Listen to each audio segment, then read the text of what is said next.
شاہ تار پر ہر آن رحمت کی نظر رکھنا، کرے دن رات یہ سنت کی خدمت یا رسول اللہ۔ الحمدللہ رب العالمین والصلاة والسلام على سید المرسلین، اما بعد فاعوذ باللہ من الشیطان الرجیم، بسم اللہ الرحمن الرحیم۔ الصلاة والسلام علیک یا رسول اللہ وعلى آلک واصحابک یا حبیب اللہ۔ الصلاة والسلام علیک یا نبی اللہ وعلى آلک واصحابک یا نور اللہ۔ میٹھے میٹھے اسلامی بھائیوں اور اسلامی بہنوں، الحمدللہ عز وجل خالق کائنات جل جلالہ کی زمین پر عشق رسول صلی اللہ تعالی علیہ وآلہ وسلم کا مدنی جام تقسیم کرنے والے ایسے مرد کامل اب بھی موجود ہیں جو فیشن کی آفت میں گرفتار لوگوں کو پیارے مصطفیٰ صلی اللہ تعالی علیہ وآلہ وسلم کی سنت کریمہ کا اسیر بنانے کے خواہاں ہیں۔ یہ اللہ عز و جل کا خاص کرم ہے کہ اس نے ہمیں اس پرفتن دور میں تبلیغ قرآن و سنت کی عالمگیر غیر سیاسی تحریک دعوت اسلامی کا مدنی ماحول اور شیخ طریقت امیر اہل سنت ابو بلال حضرت علامہ مولانا محمد الیاس عطار قادری رضوی دامت برکاتہم العالیہ جیسے ولی کامل کی صحبت باثر سے نوازا۔ یقیناً امیر اہل سنت دامت برکاتہم العالیہ ان عظیم ہستیوں میں سے ایک ہیں جن کی مخلصانہ جد و جہد کی برکت سے ہزاروں نہیں بلکہ لاکھوں مسلمان بالخصوص نوجوان برائیوں سے تائب ہو کے نیکیوں کی راہ پر گامزن ہو چکے ہیں۔ الحمدللہ عز و جل بلا مبالغہ امیر اہل سنت دامت برکاتہم العالیہ نے اپنے سنتوں پر بیانات کے ذریعے لاکھوں مسلمانوں کے دلوں میں مدنی انقلاب برپا کر دیا۔ الحمدللہ عز و جل مکتبۃ المدینہ ان بیانات کو آپ تک پہنچانے کی سعادت حاصل کر رہا ہے، لہذا تمام اسلامی بھائی اور اسلامی بہنیں اس بیان کو توجہ کے ساتھ سماعت فرمائیں۔ الحمدللہ رب العالمین والصلاة والسلام على سید المرسلین، اما بعد فاعوذ باللہ من الشیطان الرجیم، بسم اللہ الرحمن الرحیم۔ الصلاة والسلام علیک یا رسول اللہ وعلى آلك وأصحابك يا حبيب الله۔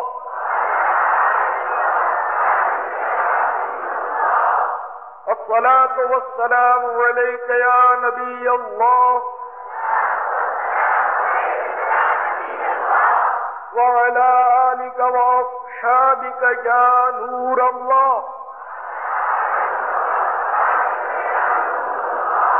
اللهم صل وسلم وبارك على سيدنا ومولانا محمد النبي الأمي الحبيب الآل القدر العظيم الجاه وعلى آله وصحبه وسلم صلاة وسلاما عليك يا سيدي يا سيدي يا سيدي يا مكي يا مدني يا عربي يا رسول الله۔ دلائل الخیرات شریف میں ایک روایت نقل کی گئی ہے جس کا خلاصہ یہ ہے کہ ہمارے آقا مدنی مصطفیٰ تاجدار دو عالم نبی محتشم رسول مکرم صلی اللہ تعالی علیہ وآلہ وسلم کا فرمان عالی شان ہے کہ جب کوئی مجھ پر درود شریف بھیجتا ہے وہ درود شریف فوراً اس کے منہ سے نکل کر دریاؤں پہاڑوں اور جنگلوں میں گزرتا جاتا ہے اور یہ کہتا جاتا ہے کہ میں فلاں بن فلاں کا درود ہوں جو اس نے سرکار مدینہ سرور قلب و سینہ صلی اللہ تعالی علیہ وسلم پر بھیجا ہے۔ چنانچہ جہاں جہاں سے وہ گزرتا ہے وہ دریا وہ پہاڑ وہ درخت اس درود پڑھنے والے کے لیے رحمت کی دعا کرتے ہیں۔ اللہم صل وسلم وبارک علی سیدنا ومولانا محمد النبی الأمی الحبیب العالی القدر العظیم الجاہ وعلی آلہ وصحبہ وسلم صلاة وسلاما علیکہ یا سیدی یا سیدی یا سیدی، یا مکی یا مدنی یا عربی یا رسول اللہ۔ سیدنا امام محمد غزالی علیہ رحمت اللہ العالی نقل کرتے ہیں کہ لوگ جتنا تنگ دستی سے ڈرتے ہیں اتنا ہی جہنم سے ڈرتے ہوتے، تو دونوں ہی سے نجات پا لیتے۔ لوگ جتنا دولت سے محبت رکھتے ہیں اگر اتنا ہی جنت سے بھی الفت رکھتے تو دونوں ہی کو حاصل کر لیتے۔ لوگ جتنا ظاہر میں دوسرے انسانوں سے ڈرتے اگر باطن میں وہ اللہ جل مجدہ سے ڈرتے ہوتے تو دونوں ہی کے نزدیک سعید ہو جاتے، سعادت مند ہو جاتے۔ اس قول کے تحت کہ لوگ جتنا تنگ دستی سے ڈرتے ہیں اتنا ہی اگر جہنم سے ڈرتے ہوتے تو دونوں سے بچ جاتے۔ اس قول کے تحت ہم مطلب سیکھ رہے تھے، اور رونا اسی بات کا ہے بھی اور رہا بھی ہے، اور شاید ہماری زندگی ختم ہو جائے بعد والی نسلوں کا بھی یہی رونا رہے گا کہ تنگ دستی سے ہر ایک ڈرتا ہے، اگرچہ ڈرنا چاہیے، لیکن جہنم سے اب کوئی ڈرنے والا نظر نہیں آتا۔ اگرچہ زبان سے تو ہر ایک کہتا ہے کہ ہم مطلب ہے کہ اللہ کے عذاب سے ڈرتے ہیں، اللہ تعالیٰ سے ڈرتے، یہ ہر ایک کہتا ہے، اور ڈرنا بھی چاہیے کہ اس کا حکم ہے مجھ ہی سے ڈرو، یہ اس کا حکم ہے۔ لیکن آپ کا بھی مشاہدہ ہے، میرا بھی مشاہدہ ہے، تجربہ ہے، بلکہ اگر اپنا محاسبہ کرے تو اپنا ضمیر بھی ببانگ دوہل یہ کہہ رہا ہے کہ تو صرف زبان بلکہ نوکے زبان سے یہ کہتا ہے کہ میں اللہ سے ڈرتا ہوں، حالانکہ تو اللہ سے نہیں ڈرتا۔ یہ حقیقت ہے۔ زبان سے اگر کوئی کہہ دے کہ تو اللہ سے ڈرتا ہے کہ نہیں ڈرتا تو ظاہر ہے اس نے یہی کہنا کہ میں اللہ سے ڈرتا ہوں، اس کے عذاب سے ڈرتا ہوں، جہنم سے ڈرتا ہوں۔ لیکن عملی طور پر، فعلی طور پر ہمارا اظہار یہی ہے کہ ہم اللہ سے ڈرتے نہیں۔ لیکن تنگ دستی سے ہر ایک ڈرتا ہے، کوئی ایسے بھی سر پھرے ٹکر جاتے لیکن وہ پھر چاروں خانے چت ہو جاتے، نہیں جی ہم کو مال سے محبت نہیں ہے، بس ٹھیک ہے ہم اللہ کی رضا پر راضی ہیں۔ تو صرف اگر ان کو اتنا کہہ دیا مال کی محبت نہیں، اچھا جو کچھ جیب میں ہے مجھے مت دو، یہ مسجد کی چندے کی پیٹی اس میں ڈال دو، تو پھر کوئی ڈالنے نہیں کیا، لیکن زبان کی نوک سے یہ اگر کہہ بھی دے کہ مجھے مال سے محبت نہیں ہے،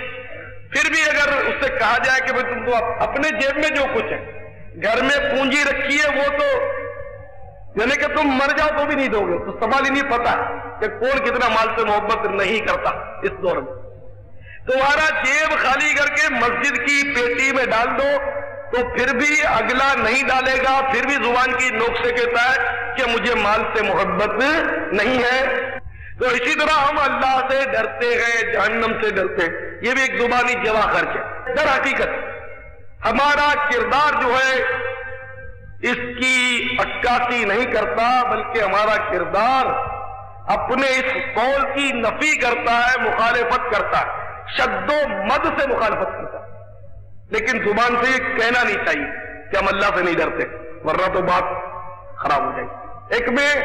ہمارا کردار بتا رہا ہوں کہ ہم حقیقت میں اللہ سے نہیں ڈرتے، جہنم سے نہیں ڈرتے، عملی طور نہ کہ زبانی طور۔ ڈرنا چاہیے لیکن اس کا اظہار نہیں ہو رہا، اگرچہ ڈرتے ہو لیکن اس کا اظہار نہیں۔ آپ ایمان سے بتائیے کہ اگر ہم واقعی جتنا تنگ دستی سے ڈرتے ہیں، اگر جہنم کے عذاب سے ڈرتے ہوتے بالفرض، تو کیا کبھی بھی ہماری نماز قضا ہو سکتی تھی؟ ہرگز نہیں، چونکہ کما کو اللہ کا ڈر نہیں، جہنم کا خوف نہیں، نماز ہماری قضا ہو جاتی ہے۔ چلو اتفاق سے قضا ہو گئی، بالفرض، تو ہمیں غم کتنا ہوا یہ اب دیکھنا ہے۔ مہینے بھر کی تنخواہ ہم لے کر نکلے ہوں اور گھر آ رہے ہوں اور ہمارے 1,00,000 یا 50,000 روپے بینک بیلنس موجود ہے اور سود کو بھی میٹھا میٹھا کر کے ہڑپ کر رہے ہوں، خدا نہ کرے، بس ایک مثال دے دوں، اور آج 1 تاریخ ہے، ہم مہینے بھر کی تنخواہ لے کر گھر آ رہے تھے، کسی گرا کٹ نے اپنے فن کا مظاہرہ کر دیا، ہماری جیب صاف ہو گئی تو ہماری حالت کیا ہوگی؟ 1,00,000 روپے ہمارا بینک بیلنس موجود ہے، گھر میں بھی رہتے ہیں، گھر بھی کرائے کا نہیں، آنرشپ ہے، مالکانہ ہمارا مطلب، 1 مہینے کی تنخواہ 1,000-1,500 جو بھی تھی وہ جیب کٹ گئی، ہماری ضائع ہو گئی، آپ بتائیے ہمارا ہوگا کیا؟ آپ بڑے بہادر ہیں، آپ کے آنسو نہیں نکلیں گے، اچھا، لیکن آپ کا دل پھوٹ پھوٹ کر ضرور روئے گا، بڑے ہاتھ سے ماریں گے، کون ہے، کدھر جائے، کیا ہو گیا، ارے میں نے یہاں کیوں رکھ دیا، میں نے سینے سے لگا کر کیوں نہیں رکھا، ادھر اگر سینے سے لگا کر رکھتا تو گرا کٹ کی نظر یا اس کی مطلب ہے کہ وہ کیچی نہ پہنچتی ہے، میں ادھر میں نے بے خیالی میں رکھ دیا تو میری مطلب جیب کٹ گئی، اور دنیا جہان کو کہتے پھرے کہ میری جیب کٹ گئی تاکہ لوگ آپ پر رحم کھائیں، بھائی رحم ادھر کوئی نہیں کھاتا، خالی زبانی طور پر تعزیت کر لے گا، آپ کی جیب کٹ گئی، 1,000 روپے نکل گئے، 1 روپیہ بھی کوئی اپنی درجہ کو دے گا نہیں، ہاں، اور زیادہ کڑکڑ کرو گے تو وہ سنے گا بھی نہیں، چلا جائے گا، نہ کسی کو نہیں فرصت کہ وہ ہمارے فسانے غم کو سنے۔ بہرحال تو 1,000 روپے ہمارے نکل گئے تو ہماری آنکھ نہ بھی روئی تو دل پھوٹ پھوٹ کر رویا، بڑے رنجیدہ ہوئے اور کئی روز تک اس کا غم ہمارے دل پر رہا۔ مہینوں کے بعد بھی تذکرہ اگر ہوا تو ہمیں یاد آئے گا کہ ہاں فلاں مہینے فلاں سن میں اپن کی جیب کٹ گئی تھی، 1,000 روپے تھے اس میں، ہے نا، یہ مطلب اس لیے کہ ہم مال سے محبت کرتے، تنگ دستی سے ڈرتے، حالانکہ تنگ دستی 1,00,000 روپے دیکھ میرے سے، لیکن ہم تنگ دستی سے ڈرتے۔ اب اس کے برخلاف جب ہم کہتے ہیں کہ ہم جہنم سے بھی ڈرتے، خدا نہ کرے خدا نہ کرے خدا نہ کرے کسی کی فجر میں آنکھ نہ کھلے، نماز قضا ہو جائے، اس کا احساس کسی کو ہوتا ہے؟ آپ سوچئے 1,000 روپے تو بہت بڑا نقصان ہے، نماز قضا ہو گئی، اللہ معاف کرے گا، قضا پڑھ لیں گے، مطلب کہ دل پر اثر کچھ بھی نہیں، فجر قضا ہو گئی، نیور کوئی نہیں روتا، رونا کیا، موڈ بھی آف نہیں ہوتا، موڈ بھی آف ہونا کیا ہے، احساس تک نہیں ہوتا کہ نماز بھی قضا ہونا کوئی جرم ہے۔ یہ تو جنہوں نے قدر کی ان کو پتا ہے، ہم تو تنگ دستی سے ڈرتے ہیں، جہنم سے نہیں ڈرتے معاذ اللہ، ورنہ ایمان سے نماز قضا ہو جائے اور ہم مطلب ہنستے رہے، بولتے رہے، کھیلتے رہے، کودتے رہے، پھاندتے رہے اور ڈٹ کے کھاتے رہے، کم از کم مطلب اس کا صدمہ تو دل پر ہو کہ ہماری نماز قضا ہو۔ تو جو ڈرتے تھے وہ ڈر چکے اور وہ چلے گئے مزاروں میں اپنے آج مزے اڑا رہے ہیں۔ اب یہاں تو الا ماشاءاللہ کوئی ڈرنے والا ہو، ورنہ حالات بالکل غیر ہے۔ نماز قضا ہونے کی بات کرتے ہیں، اب نماز چلی جائے تو پرواہ نہیں ہوتی، جماعت تو بہت دن جماعت تو ملتی کب ہے، جماعت تو یوں کہ اگر ہم جماعت کے پابند ہو، ہماری دکان مسجد کے ساتھ ہی ہو اور ہم جماعت سے جا بھی رہے ہو، دکان پر پردہ مردہ ڈال کر یا بند کر کے، یہ تو شاید لاکھوں میں کوئی کرتا ہو کہ دکان بھی بند کر کے نماز پڑھے، یہ بھلا کون کر سکتا ہے؟ اور چلو اگر ہم ایسے پکے ہی نمازی ہیں کہ دکان بند کر کے تیاری کریں کہ جماعت کھڑی ہونے والی، اذان ہو چکی ہے اور جماعت میں 5 منٹ ہے کہ گاہک آ جائے ہمارے پاس دکان پر، گاہک، نیا گاہک، اور وہ بھی 150 روپے کا گاہک، اگر گاہک کو مال دیتے ہیں تو جماعت نکل جاتی ہے، اگر جماعت کو پکڑتے ہیں تو گاہک ہاتھ سے نکل جاتا ہے۔ آپ بتائیے کیا کریں گے آپ؟ پھر پڑ گیا آزمائش میں، تنگ دستی سے بڑا ڈر لگ رہا ہے، حالانکہ آپ بھوکے نہیں مر رہے لیکن بس مال چاہیے تو پھر آپ نے دکان کھولنی ہے، اس کو مال دینا ہے، جماعت چلے گی، کوئی پرواہ نہیں، نماز تو پڑھ لی نا۔ تو یہ تو حالت ہے میرے پیارے اسلامی بھائیوں ہماری بدقسمتی۔ حالانکہ ہم سے پہلے جو گزرے ہمارے پیش رو، جو میں نے عرض کیا نا کہ نیکیاں کرنے والے، اللہ سے ڈرنے والے، اب مزاروں میں، اب بازاروں میں نہیں ہے، اب تو بازاروں میں شیاطین کے مراکز، وہ بازاریں ہوتی تھی اللہ اللہ کرنے والوں کی کہ جب اذان کی آواز آتی تھی، سیدنا امام محمد غزالی علیہ رحمت اللہ علیہ فرماتے کہ جب آذان کی آواز آتی تھی تو کسی کا ہتھوڑا اگر لوہار ہے اور اس نے ہتھوڑا مارنے کے لیے اٹھایا، اب مارنے میں دیر کیا لگتی، وہ اٹھایا اور دم کر کے رکھ دیا، تو فرماتے ہیں کہ ہتھوڑا اٹھایا مارنے کے لیے اور اذان کی آواز آئی تو اب ہتھوڑا مارا نہیں، ایک سائڈ پر رکھ دیا، خلاص کام ممنوع۔ اللہ تعالیٰ کے منادی نے پکار دیا حی علی الصلاۃ، آؤ نماز کی طرف، حی علی الفلاح، آؤ بھلائی کی طرف، وہ بھلائی کی طرف بلائے۔ اللہ کا منادی نماز کی طرف بلائے اور ہمارا ہتھوڑا لوہے پر پڑے نہیں، خلاص۔ اگر کسی نے موچی ہے اور وہ صبح ڈال دیا، اس نے صبح ڈال دیا، دھاگا ڈال کے وہ کھینچنا چاہتا ہے کہ آذان کی آواز آ گئی، تو اب وہ کھینچتا نہیں، امام غزالی فرماتے ہیں وہ کھینچتا نہیں اور وہ صبح چمڑے میں چھوڑ کے اڑ جاتا۔ اب کھینچنے میں دیر کتنی لگتی، یعنی ان کو اتنی تاخیر بھی گوارا نہیں کہ سارے کام کاج نمٹا کر پھر فرصت میں نماز پڑھی ہے، نہیں، نماز کا کوئی کام نہیں ہے کہ پہلے یہ صبح نکالنے کا میں کام کروں، نماز کا کام بعد میں کروں، اتنا بھی ان بزرگوں کو رحمہم اللہ علیہ مجمعین کو گوارا نہیں تھا، اور اب ہمیں نماز پڑھنا ہی گوارا نہیں رہا۔ وہ تو فرصت ہو، چھٹی ہو، موڈ ہو، طبیعت بھی صحیح ہو، ہر طرح سے مطلب ہم فارغ ہو تو پھر اگر نماز پڑھ ڈالیں تو پڑھ ڈالیں، ورنہ مصروفیت میں کوئی بھی نہیں پڑھتا نماز، یہ کوئی بھی نہیں پڑھتا اور لوگ نہیں پڑھتے، ہم نہیں پڑھتے، یہ ایک جنرل بات کر رہا ہوں میں، ورنہ یہ کہ ماشاءاللہ پاکستان میں 4-5% تو نماز پڑھتے ہی ہوں گے مسلمان، کوئی بات نہیں ہے نا،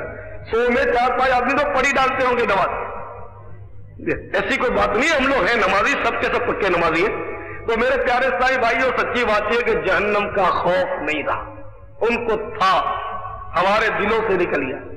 تو اگر ہم واقعی جہنم سے ڈرتے ہوتے تو یقیناً کبھی نماز ہماری قضا نہ ہوتی۔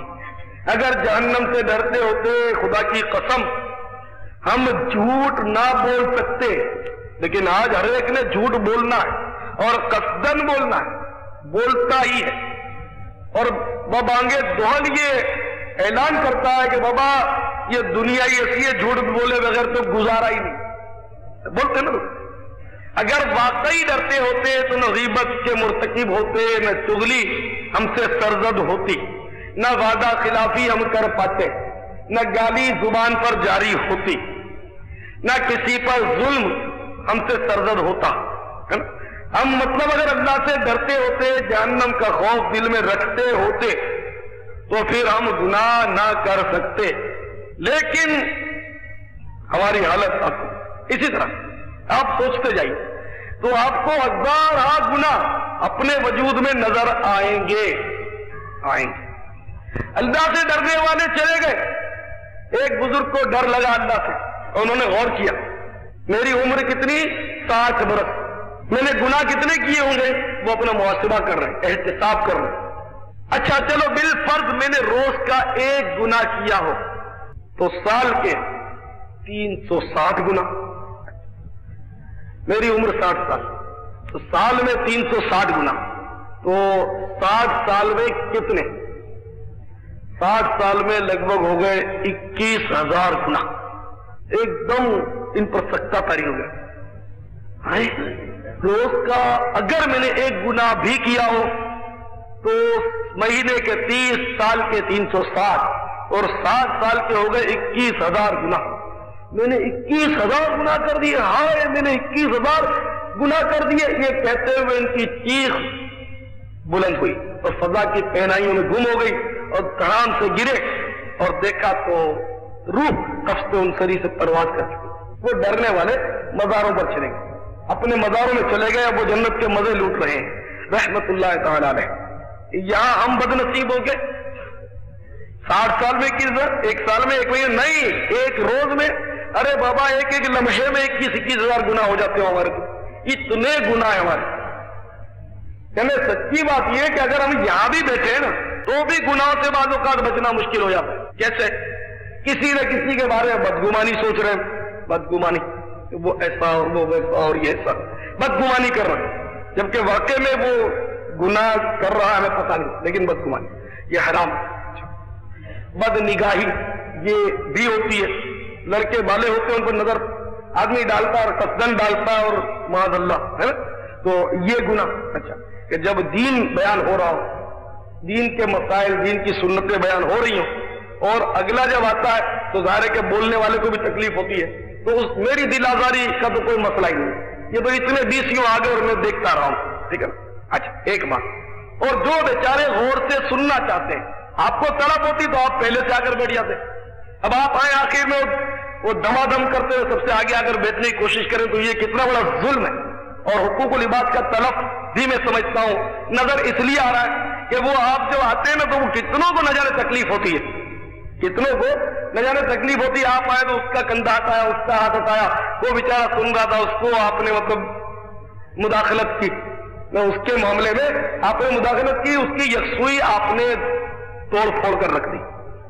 تو اتنے سارے گناہ یہاں سے بھی کر مارتے ہیں آپ، اور آسما بھی نہیں کرتا کوئی۔ میں روز مطلب ہے کہ ہر جمعرات کو بولتا رہتا ہوں، لیکن بس وہ ون وے اس کی عادت پڑی ہے، کڑ کرتا رہتا ہے، اپن اپنا کام کریں گے، آئیں گے آخر میں کھا پی کے ٹھاٹ سے اور بیٹھیں گے، آگے جا کر اس کا باپ ہمیں روک سکتا ہے، کس کی طاقت ہے؟ نعوذ باللہ۔ جو پہلی بار آیا چلو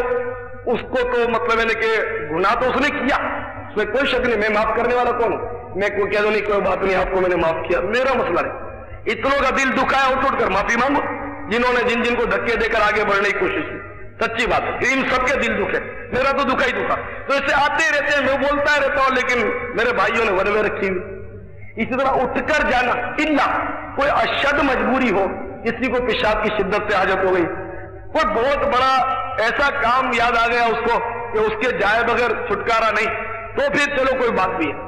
اب بلا وجہ لوگ آگے آتے ہیں، پھر سمجھتے ہیں ہم تو پھنس گئے، شیطان دیکھا تھا نا یار آگے بیٹھ گیا اب تو پھنس گئے، مزہ ہی نہیں آ رہا، ہم تو سمجھے کہ ابھی بڑے مطلب لہجے کے ساتھ اشعار سننے کو ملیں گے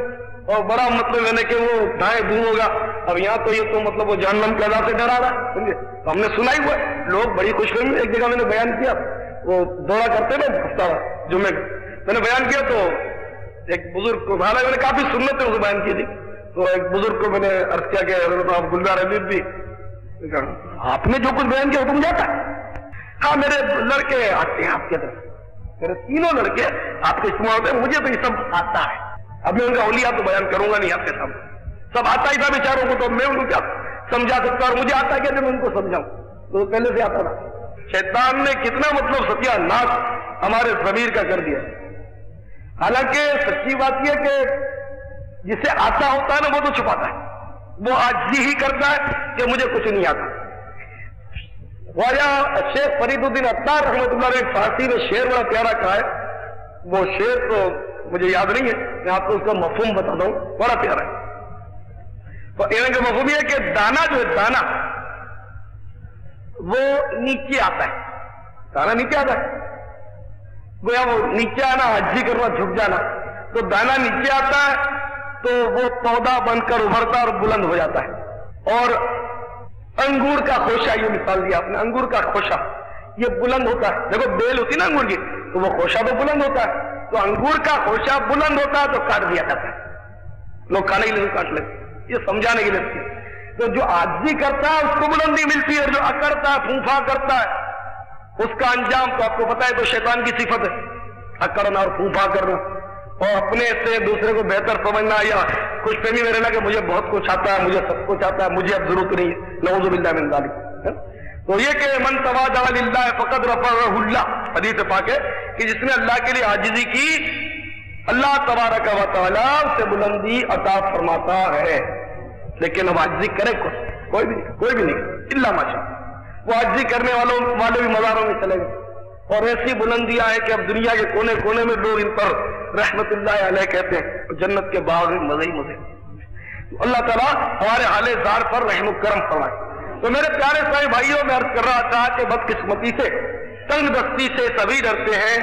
جہنم سے اب ڈرنے والے نظر نہیں آتے۔ تو جہنم کے بارے میں معلومات فراہم کر رہا تھا آپ کو، تو آج بھی چند آیات آپ کی خدمت میں گوش گزار کرتا ہوں۔ اللہ تبارک و تعالی قرآن مجید و فرقان حمید میں ارشاد فرماتا ہے، الذی جمع مالا وعددہ یحسب ان مالہ اخلدہ کلا لینبذن فی الحطمہ، جس نے مال جوڑا اور گن گن کر رکھا، کیا یہ سمجھتا ہے کہ اس کا مال اسے دنیا میں ہمیشہ رکھے گا؟ میں مال کی مذمت کرتا رہتا ہوں، بعض اوقات ہمارے بھائیوں کو ناک مرض گزرتا ہے کہ یار یہ مالداروں کے خلاف بولتے ہیں، مالداروں کے خلاف، میں نے پچھلی بار بتا کہ مالداروں کے خلاف ہے۔ اب وہ قرآن میں لکھا تو میں کروں کیا؟ قرآن شریف میں لکھا ہے اور صاف لکھا ہے کنز الایمان سے حرف تو حرف میں ترجمہ آپ کو پڑھ کر سنا رہا ہوں، اگر غلطی ہو تو اللہ معاف فرمائے۔ تو یہ ترجمہ امام اہل سنت رحمۃ اللہ علیہ فرما رہے الذی جمع مالہ وعددہ، یعنی جس نے مال جوڑا اور گن گن کر رکھا، اور سبھی ایسا کرتے ہیں۔ صرف گننا مطلب گناہ نہیں ہے، گننا تو پڑتا ہی ہے، ضرورت ہے، گننا گناہ نہیں ہے، جوڑ جوڑ کے رکھنا بھی، اب یہ کہ گڈی بنا کر آپ رکھتے ہیں سینے سے لگا کر، تو یہ بھی کوئی گناہ نہیں ہے۔ یعنی کہ مال پر اکتفا کرنا کہ بس مال ہی سب کچھ ہے، یا مال مطلب یہ کہ محبت ایسی ہو کہ وہ ہمیں دین سے غافل کر دے، جیسے کہ ایک جگہ فرمایا اے ایمان والو تمہارے اموال اور تمہاری اولاد تمہیں اللہ کی یاد سے غافل نہ کر دے، ایسا مال ہے نا۔ اور ہمارا حال یہی ہے کہ مال ہمیں غفلت میں ہی ڈال رہا ہے۔ تو فرماتے ہیں جس نے مال جوڑا اور گن گن کر رکھا، کیا اسے دنیا میں ہمیشہ رکھے گا؟ ہرگز نہیں، وہ ضرور روندنے والی میں پھینکا جائے گا۔ روندنے والی کیا ہے؟ مال جمع کرنے والا، جس نے مال کو بہت کچھ سمجھ ڈالا اور یہ سمجھا کہ اس کو بس مال ہی مال ہے اور ہمیشہ یہ مال اس کو مطلب بچا کر رکھے گا، اور یہ بے وقوف بھول گیا کہ مال ہر مسئلے کا حل نہیں۔ آپ خود دیکھیں، مال سے، دولت سے، پیسوں سے دوا آپ نے بھی خریدی ہوگی، میں نے بھی خریدی، مال سے اسپتال میں پرائیویٹ روم تک مل جاتا ہے، بہترین اسپیشلسٹ ڈاکٹرز بھی مل جاتے ہیں، مال سے دوا ملتے سب نے دیکھی، کیا کسی نے مال سے شفا ملتے بھی دیکھی ہو تو آپ بتا دو کہ بھئی مال سے شفا بھی ملتی ہے؟ شفا نہیں ملتی، ورنہ یہ سارے سیٹ جو ہے نا، کوئی کینسر میں ہے، کوئی ٹی بی میں ہے، کوئی پتہ نہیں کس مرض میں یہ مبتلا نہ ہوتے ہیں، جو اربوں پتی ہے وہ بھی بیمار پڑ جاتے ہیں، اور دوا ان کو اس وقت تک فائدہ نہیں پہنچاتی جب تک اللہ تعالیٰ نہیں چاہتا۔ تو مال سے دوا ملتی ہے، شفا نہیں ملتی۔ مال سے مزہ ضرور آتا ہے، اچھے کھانے ملتے، گھر میں فلمیں دیکھتے ہیں، وقتی طور پر مال میں مزہ ضرور آتا ہے۔ کیا مال میں دل میں سکون بھی ملتا ہے؟ مال دل کے سکون کا سبب ہے تو مجھے بتا دو، تو مالداروں کو پھر کوئی ڈاکو اغوا نہ کرتا، دل میں سکون ہوتا۔ مالدار تو بہت ڈرتا ہے کہ مجھے تو اٹھا جائیں گے، میرے بچے کو اٹھا جائیں گے، تو وہ تو باڈی گارڈ رکھتے ہیں اور بندوقوں والے رکھتے ہیں، جس کا میں وقتاً فوقتاً تذکرہ کرتا ہوں سمجھانے کے لیے کہ مال ہر مسئلے کا حل نہیں، مال تو دنیا میں بھی وبال ہے کہ آدمی پریشان رہتا ہے اس کی وجہ سے۔ تو مال سے آرام و آسائش کا سامان تو مہیا کیا جا سکتا ہے، پر سکون قلب نہیں ملتا۔ تو سکون قلب مال سے نہیں ملتا، تو بھائی کس طرح ملتا ہے؟ آؤ میں بتاؤں۔ سکون قلب مفت ملتا ہے، بالکل مفت۔ اگر کہے کوڑی کے دام ہو تو یہ بے ادبی ہو، مفت کوئی انعام کے طور پہ ملتا ہے۔ دل کا سکون مفت ملتا ہے، بالکل مفت ملتا ہے۔ قرآن کہتا ہے، میں نہیں کہتا، قرآن کہتا ہے، کیا کہتا ہے؟ الا بذکر اللہ تطمئن القلوب۔ دیکھو مفت ملتا ہے، انعام میں ملتا ہے کہ جو اللہ اللہ کرنے والا ہوتا ہے، جو اللہ کو یاد کرنے والا ہوتا ہے، نماز پڑھنے والا ہوتا ہے، سنتیں اپنانے والا ہوتا ہے، اس کو اللہ تعالیٰ مفت میں، انعام میں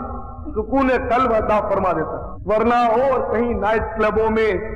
شراب خانوں میں ادھر ادھر سکون نہیں ملتا۔ لوگ پاگل ہو گئے سکون تلاش کرنے کے لیے، ایسے ایش کوشیوں کے اڈوں پر جاتے ہیں۔ بدقسمتی سے ہمارے یہاں تو ایسا عجیب مطلب ماحول بن گیا ہے۔ نیا سال جب آتا ہے، نیا سال انگلش عیسوی سن اور اسلامی نیا سال کب شروع ہوتا ہے یہ بھی شاید مسلمانوں کو پتا ہو یا نہ ہو۔ آپ لوگوں کو پتا ہوگا کہ اسلامی نیا سال ہجری سن کے اعتبار سے کب شروع ہوتا ہے؟ آپ کو پتا ہے نا کب شروع ہوتا ہے؟ ماشاءاللہ۔ اور ختم کب ہوتا ہے؟ ذوالحج۔ اچھا 12 مہینوں کے نام سب کو یاد ہے؟ اب کوئی ہاں نہیں کہتا۔ اور اگر انگلش کہوں تو جنوری، فروری، مارچ، سب شروع ہو جائے۔ دیکھو نا حالت ہماری پتا ہے، مجھے پتا ہے، یعنی کہ 12 اسلامی مہینوں کے نام ہی نہیں پتا ہم مسلمانوں کو۔ یہ 2-4 بچوں کو پتا ہوں گے تو چلو سبھی کو پتا ہوں گے، تو شاید ہو سکتا ہے مجھے کو نہ پتا، لیکن مطلب واقعی نہیں پتا ہم لوگوں کو نہیں۔ تو میرے پیارے صحیح بھائیوں، انگلش کا نیا سال جب شروع ہوتا ہے تو آپ کے پاکستان میں اور خاص کر کراچی میں تمام سابقہ ریکارڈ اہلیان کراچی نے توڑ دی اس سال کو منانے کہ جب نیا سال شروع ہوا 12 بجے تاریخ بدلتی ہے، انگلش کے حساب سے تاریخ چینج ہو جاتی ہے۔ اور اسلامی تاریخ کب چینج ہوتی ہے آپ کو پتا ہے؟ مغرب کی نماز کے بعد، جی غروب آفتاب پر، مغرب کی نماز کے بعد نہیں، غروب جیسے سورج ڈوبا تو اب دن کون سا آپ کو پتا ہے؟ سوچ لیں آپ، لیکن قوم کو سمجھانے کے لیے ہمیں کہنا پڑتا ہے جمعرات کو ہمارا اجتماع ہوتا ہے۔ یہ قوم سمجھے گی نہیں، اگر ہم کہیں گے جمعے کو اجتماع ہوتا تو کوئی نہیں سمجھے گا۔ ہمارا جمعرات کو اجتماع ہوتا ہے مغرب کے بعد، یہ یعنی کہ عرف ہے اس کا کہ جمعرات کو مغرب کا اجتماع ہے، جمعرات کی مغرب تو کل گزر گئی، اب تو جمعے والی مغرب ہے، شب جمعہ ہے ابھی تو۔ خیر یہ تو اسے سمجھانے کے لیے عرض کر دیا آپ کو۔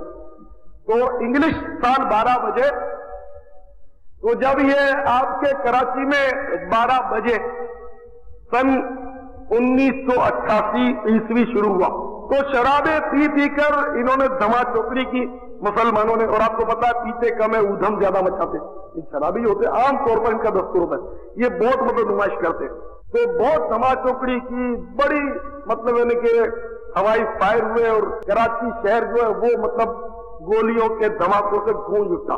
اب یہ کہ ہمارے علاقوں میں، ہر علاقے میں نہیں ہوتا ایسا، لیکن یہ اونچی سوسائٹیاں ہوتی ہیں جہاں اہل مال ہوتے ہیں تو وہ مال ان کو کراتا ہے، تو جہاں اہل مال لیتے ہیں اونچی سوسائٹیاں ہوتی ہیں، مالدار لوگوں میں گناہ اور جرائم زیادہ ہوتے ہیں۔ یہ آپ سب سے مطلب ہے کہ پوشیدہ نہیں، ہم جب اجتماع بھی کرتے ہیں تو غریبوں میں جہاں ہمارے دورے ہوتے ہیں تو بڑا پیارا اجتماع، بڑی یعنی کہ اچھی رپلائی ہوتی ہے، بہت پیاری مطلب ہے کہ وہ فضا ہوتی ہے، لیکن جب وہاں جاتے ہیں تو لوگ مطلب اگر سنتے ہوئے روٹتے پن کے ساتھ اور اٹھ کر کوئی ادھر سے بھاگ رہا ہے ادھر سے کیسا کرا ہے، سمجھے، کیونکہ وہ ٹی وی پر ڈرامہ آ رہا ہوتا ہے یا VCR پر کوئی فلم چلنے والی ہوتی ہوگی، پتہ نہیں کیا کیا ہوتا ہوگا، تو یہ بات لیتے ہیں۔ تو مطلب اس طرح اتنی گولیاں چلی، اتنے دھماکے ہوئے، روڈوں پہ خوب مطلب دھما چوکڑیاں ہوئی، شرابیں پی کر، اللہ تعالیٰ ہمارے حال پر رحم کرے، ہمارے حال بات کر ہم مسلمانوں کے یہاں اتنی شرمناک حالت، یعنی کہ اب ہم لوگ اتنے ایڈوانس ہوتے جا رہے ہیں اور گناہ اس قدر بڑھتے چلے جا رہے ہیں، اس قدر بڑھتے چلے جا رہے ہیں، اس قدر بڑھتے چلے جا رہے ہیں کہ اب سمجھ میں نہیں آتا کہ کیا کریں، یعنی کہ ہم جتنا روکنے کی کوشش کرتے اتنا ہی گناہ جو ہے وہ مطلب بڑھتے ہی چلے۔ پہلے اتنا نہیں ہوتا تھا، ہم لوگ جب چھوٹے ہوتے تھے ہمیں پتا ہے تو اتنے گناہ نہیں ہوتے تھے، نہ گناہوں کے اتنے آلات جو تھے وہ ایجاد ہوئے، ہم نے ٹی وی کا بھی ہم کو پتا نہیں تھا، بعد میں ٹی وی آیا تھا، VCR کا نام بھی نہیں سنا تھا، اب سن رہے چند سال، پتا بھی نہیں تھا، اتنی مطلب گناہوں کو مطلب کہ فروغ دیا جا رہا ہے، اور بالکل یہ دیکھیں تدریجاً ہمارے یہاں گناہوں کو گویا نافذ کیا جا رہا ہے کہ یہ خوب عیش کریں، خوب بدمست ہو جائیں، جب یہ بدمست ہو جائیں گے، عیش کریں گے، گناہوں میں مبتلا رہیں گے تو یہ بزدل ہو جائیں گے۔ یہ ناقابل تردید حقیقت ہے کہ گناہوں سے انسان بزدل ہو جاتا ہے۔ دیکھیے پہلے جب ہمارے آقا کے غلام، وہ بھی آقا کے غلام، ہم بھی آقا کے غلام، فرق کتنا، وہ جب 313 میدان بدر میں آئے تو 1000 کے لشکر جرار کے چھکے چھڑا دیے اور گاجر مولی کی طرح کاٹ کے رکھ دیا اور باقیوں کو بھگا دیا، اس کو پکڑ لیا، اور بڑی دلیری اور جواں مرضی کے ساتھ انہوں نے میدان سر کر دیا، فتح کر دیا۔ 72 یا 82 تو تھے کربلا کے میدان میں، 22,000 کے لشکر جرار جو بزدل تھے، بے عمل تھے، باغی تھے، ان کو کس طرح مطلب ناک میں دم کر دیا، ناک سے چرے چبوا دیا۔ پہلے اپنے نفس کا مقابلہ کرنا سیکھیں، شیطان کو ہرانا سیکھیں۔ حقیقت میں ہم بدقسمتی سے بہت ڈرے ہوئے اس لیے کہ ہمارا کردار اب نہیں، بالکل بہتے اور کم ہمت لوگ ہیں ہم، ابھی ایک پٹاخہ پھوٹے نا، سچی بات کرو، ایک اگر یہاں پٹاخہ پھوٹے نا، میرا سارا بیان ہم سب بھول جائیں گے۔ میں بولنا بھول جاؤں گا، آپ سننا بھول جائیں گے کہ کیا بول رہے، میں کہوں گا میں کیا کہہ رہا، پٹاخے کی طرف سب متوجہ ہو جائیں گے کہ یہ باہر ہی پھوٹا نا، کہیں مسجد میں تو نہیں پھوٹا، اتنے ہم ڈر جائیں گے۔ ابھی ایک چوہا کہیں سے مصیبت کا مارا گھس جائے تو وہ تو ظاہر بے صاحب ہو جائے گا، پریشانی میں کہاں پھنس گیا، تو وہ بھاگنا دوڑنا شروع کر دے تو ابھی نظام درم برم ہو جائے۔ یہ حالت بالکل بودے ہو گئے، اس لیے کہ صحیح معنوں میں اللہ سے ڈرنا چھوڑ دیا۔ تو یہ حقیقت ہے کہ جو لوگ اللہ سے ڈرتے رہے اور ڈرتے ہیں، ان کے دلوں سے دنیا و مافیا کا خوف نکال دیا جاتا ہے۔ لا خوف علیہم ولا هم یحزنون کا تاج ان کے سر پر رکھ دیا جاتا ہے، کس چیز سے نہیں ڈرتے، اس چیز سے نہیں ڈرتے۔ اور جو اللہ سے ڈرنا چھوڑ دیتے ہیں، وہ پھر آپ کو پتا ہے کہ کوئی تو ایسی شے ہو جس سے وہ نہ ڈرتے، ہر شے سے ڈرتے، ہر شے، یہاں تک کہ اندھیرے تک سے ڈرتے، کپڑے میں لال بے گھس جائے تو ڈر جائے، اور اگر چوہائی گھس جائے تو ارے کہ قیامت آ جائے، یہ کیڑا کاٹ لے تو پریشان ہو جائے گا، ابھی زیر کر جائے گا، بڑے بڑے لمبے انجیکشن کھانا شروع کر دے، اتنے ڈر جاتے، ہر چیز سے ڈرتے، اس لیے اللہ بھی نہیں ڈرتے۔ کتا بھونکنے لگے اور پتا ہے کہ شہری کتا یہ کاٹے گا نہیں، تو بھونکتا اور کاٹتا نہیں، مشہور کہاوت، پھر بھی وہ بھونک رہا تو خوف سے لڑ رہے گا، یہاں سے ہم گزریں گے تو کتا کھڑا ہے اور بھونک رہا، نہ ہی بھونکے، جب بھی ایک چوٹ احساس ہو جاتا ہے کہ یار یہ کتا کھڑا ہے، جائیں گے کس طرح، مردوں سے ڈر لگے۔ اگر کہہ دیا جائے کہ بھائی فلاں جگہ میت ہو گئی ہے اور آپ کو اس میت کے ساتھ کمرے میں اکیلا رہنا ہے اور رات بھر یاسین شریف کی تلاوت کرنی ہے اور آپ کو 500 روپے دیہڑی دی جائے گی، تو وہ رات کی مطلب ہے کہ وہ آپ کو اجرت دے دی جائے گی، چلیے، مگر وہ ہم دروازہ باہر سے ہم لاک کر دیں گے تاکہ آپ چلے نہ جائیں، ہمارے میت کو ہمیں اکیلا نہیں چھوڑنا۔ تو والی نہیں کہ مردے کے بعد ٹھہر گیا رات میں، زندہ سے تو ڈر نہیں لگتا جو کچھ کر سکتا، اب بیچارہ مردہ خود ہی مردہ، اس نے کیا آپ کے ملک کی بڑھ جانا آپ کو، یا اس نے کہا گردن آپ کی دبانی تھی، وہ خود ہی بے حصے بے حرکت ہے، لیکن مردے میں زیادہ ڈر لگتا ہے۔ قبرستان میں اکیلا کوئی نہیں جاتا، اگر کوئی جائے تو بڑا بہادر سمجھا جاتا ہے کہ بھاگ تو اکیلا قبرستان گیا تھا، یہ حالت، اس لیے کہ اللہ سے ڈرنا چھوڑ دیا تو ہر شے سے ہم ڈر رہے ہیں، مردوں تک سے ڈر رہے ہیں، قبرستان سے ڈر رہے ہیں، ہر شے سے ڈرتے ہیں۔ اور جو اللہ کے نیک بندے ہوتے ہیں، اس کے اولیاء ہوتے ہیں، وہ ہر چیز سے مطلب بے خوف ہوتے ہیں، اس لیے کہ ان کا دل جو ہے اللہ جل مجدہ کے خوف کا گہوارہ بن چکا ہوتا ہے۔ تو میں نے آیت کریمہ جو تلاوت کی، الذی جمع مالہ وعددہ یحسب ان مالہ اخلدہ کلا لینبذن فی الحطمہ، جس نے مال جوڑا اور گن گن کر رکھا، کیا یہ سمجھتا ہے کہ اس کا مال اسے دنیا میں ہمیشہ رکھے گا؟ ہرگز نہیں، وہ ضرور روندنے والی میں پھینکا جائے گا۔ تو تفاسیر میں آتا ہے کہ روندنے والی یعنی جہنم کے اس درکے میں، اس شعبے میں، جہنم کے اس درکے میں جہاں آگ ہڈیاں پسلیاں توڑ ڈالے گی، اس آگ میں ڈالا جائے گا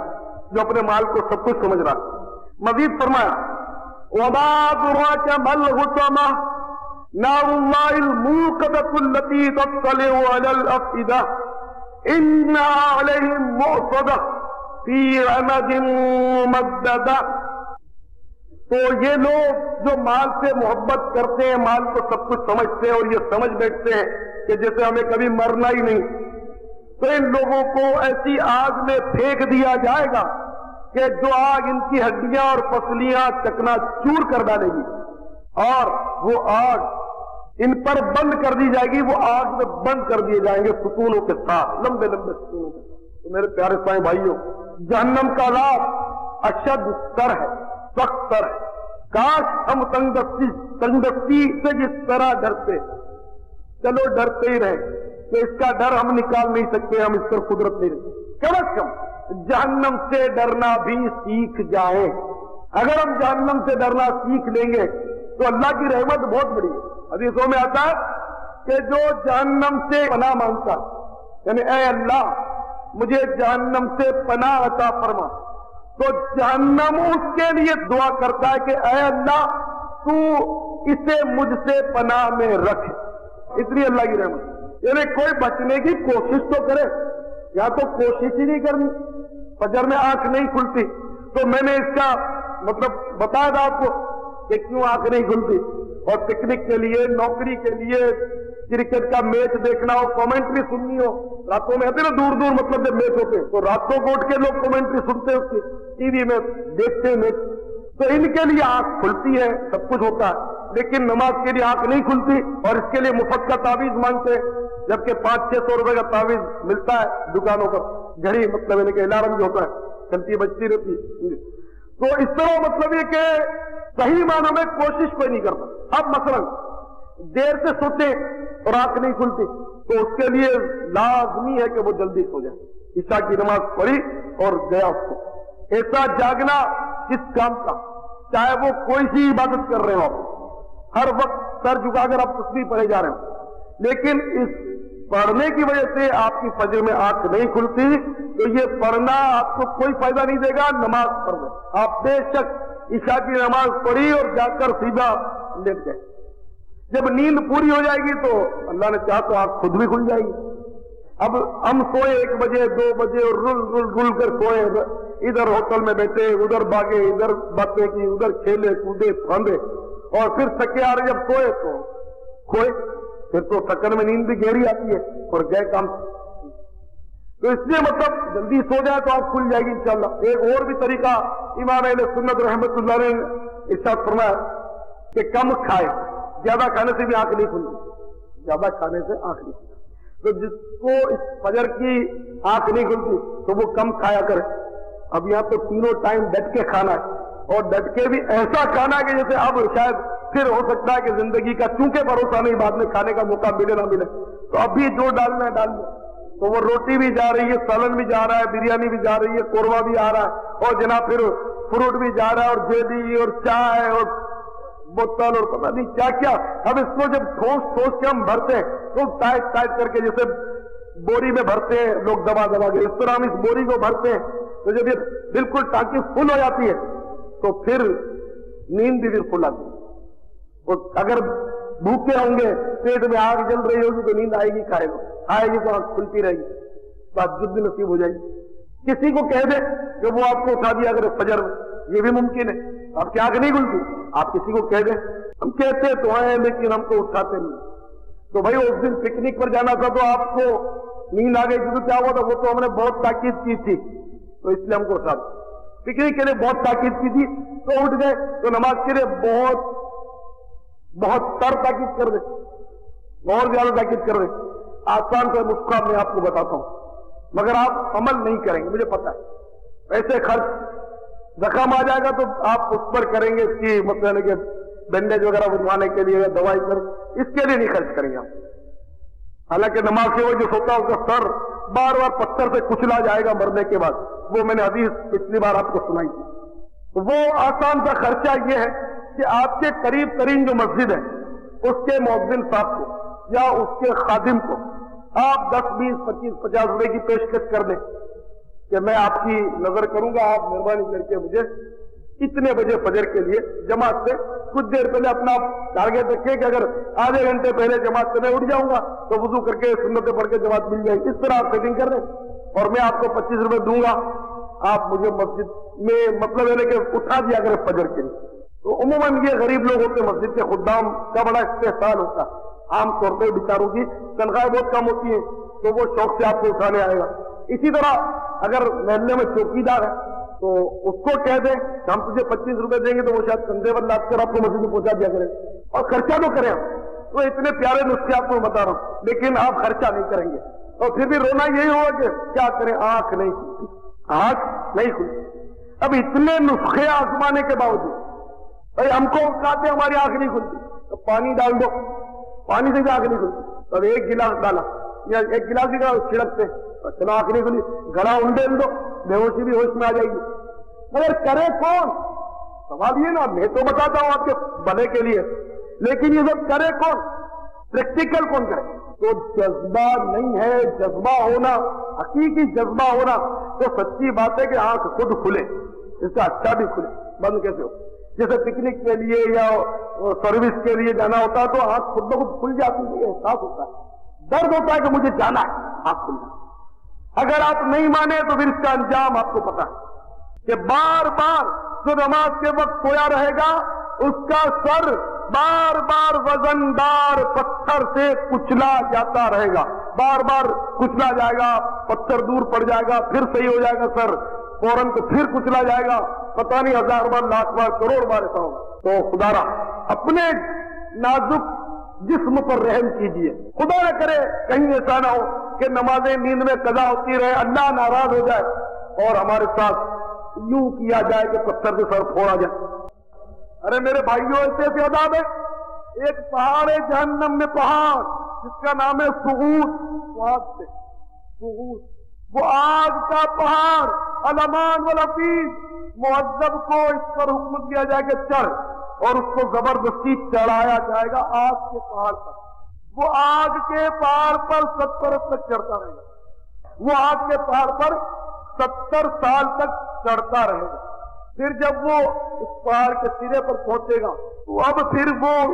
اترنے کا اسے حکم ہوگا، تو زبردستی اس کو اس پہاڑ سے اتارا جائے گا۔ 70 برس تک اب وہ اترتا رہے گا، پھر وہ چڑھایا جائے گا۔ اس طرح آگ کا یہ کیسا بھیانک پہاڑ ہوگا۔ جب نمرود نے آگ لگائی تو اتنی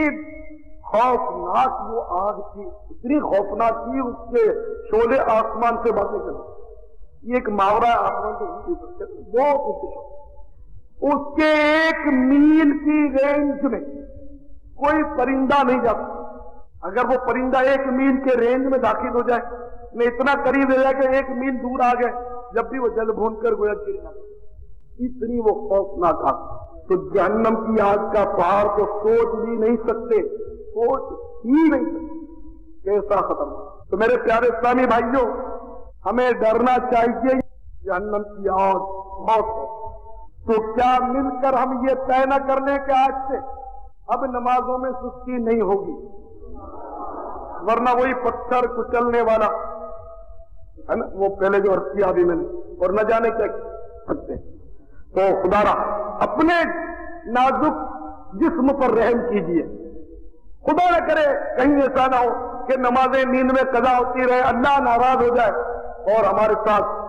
یوں کیا جائے کہ پتھر سے سر پھوڑا جائے۔ اللہ نہ اللہ تبارک و تعالی ہم سب کو اپنے حفظ و امان میں رکھے، اور اللہ تبارک و تعالی ہمیں جہنم کے عذاب سے محفوظ رکھے۔